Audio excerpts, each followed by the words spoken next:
সংগঠন, যে সংগঠনটি কিনা দরকার ইউনিয়নে 5,000-এর চেয়েও বেশি রক্তদান করেছে স্বেচ্ছায়।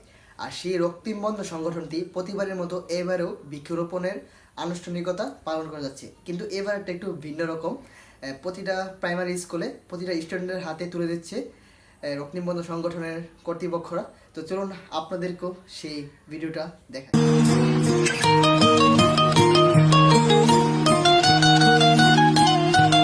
বিসমিল্লাহির রহমানির রহিম।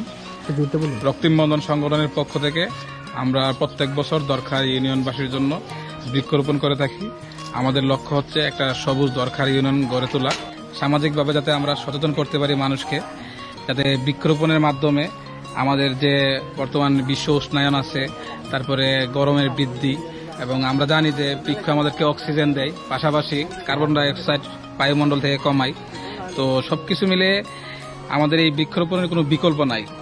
আমাদের যে পরিত্যক্ত জায়গা আছে বা রাস্তার পাশে, খালি জায়গা, বাড়ির পাশে, সব জায়গাতে আমাদের বৃক্ষরোপণ করা উচিত। বৃক্ষ আমাদেরকে ফল দেয়, পাশাপাশি কাঠ দেয়। এর পাশাপাশি সবচেয়ে বড় জিনিস যেটা, বৃক্ষ ছাড়া আমাদেরকে বাঁচার সম্ভাবনা নাই, কারণ বৃক্ষ আমাদেরকে অক্সিজেন দেয়। এই অক্সিজেন নিয়ে আমাদের বাঁচা লাগে।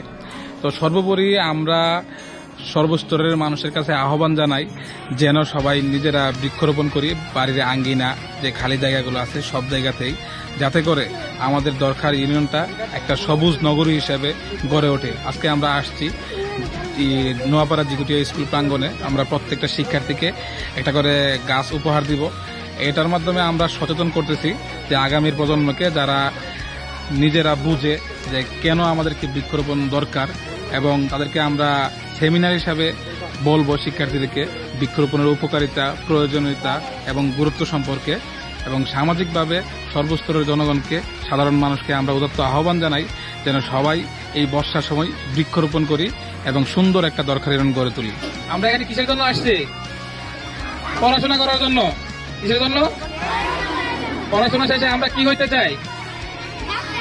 আমরা কেউ ডাক্তার হব, কেউ ইঞ্জিনিয়ার হব, কেউ শিক্ষক হব, কেউ কৃষিবিদ হব, হবো কিনা? আমরা যে পড়াশোনা করতেছি কষ্ট করে, এই পড়াশোনার দিন শেষে কি লাগবে? একটা ফলাফল লাগবে না? প্রত্যেক দিন স্কুলে আসবো, সন্ধ্যার পরে পড়তে বসবো। উপহার দেওয়ার জন্য রক্তিম বন্ধন সংগঠন থেকে আমাদের বিদ্যালয়ে আজকে উপস্থিত হয়েছেন, তাদেরকে স্বাগত জানাচ্ছি।